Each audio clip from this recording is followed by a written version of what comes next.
Being the dominant power in the Aegean has its advantages. More food than you know what to do with, a treasury overflowing with bronze and gold, and most importantly, all your enemies have been crushed under your formidable sandals. But I can hear you ask, what do I do now? Well, let me tell you, welcome to the endgame. Most people think that 100% control of the map is the ultimate goal, and that is something you can aim for. But let's take a quick look at a few other things you can aim for to successfully close out your campaign. Let's start with the game's namesake, Troy.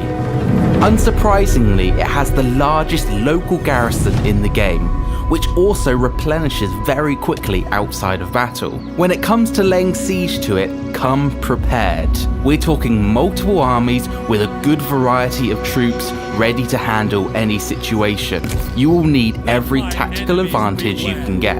For those true completionists out there are 3 unique siege options you can play, as well as a standard siege of the walls. These are the famous wooden horse, allowing some units to start within the city and for the gates to be open, an earthquake which creates breach points in the outer wall, and mighty war machines that you can unlock in the Royal Decree menu. Whichever siege you try, you'll be fighting through the streets of Troy with multiple choke and fallback points for defenders to utilise. It's worth noting that Odysseus is the only hero that has access to all these siege options. All the other heroes have a selection of the 3. You also cannot auto-resolve battles against Troy, and you cannot use common or epic agents' actions against it either, so you better get your military strategy straight before going in. At some point you will come across the Antagonist system.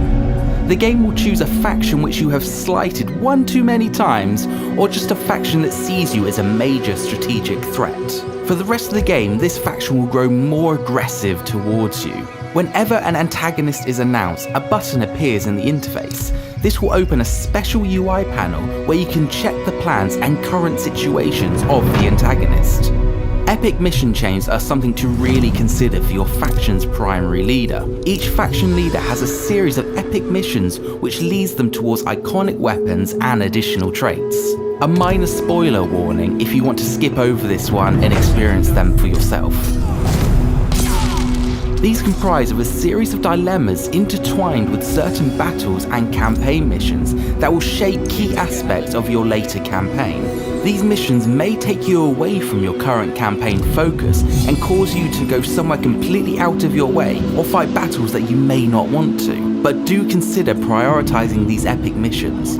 The reward at the end of completing the mission chain is more than worth it. If you've done all these things, then you can always start a new game with a different hero. Challenge yourself to play in a different style, more trade, military, diplomacy. At heart, all Total War games are a sandbox experience. You can follow the history or do your own thing. The most important thing to remember is to have fun.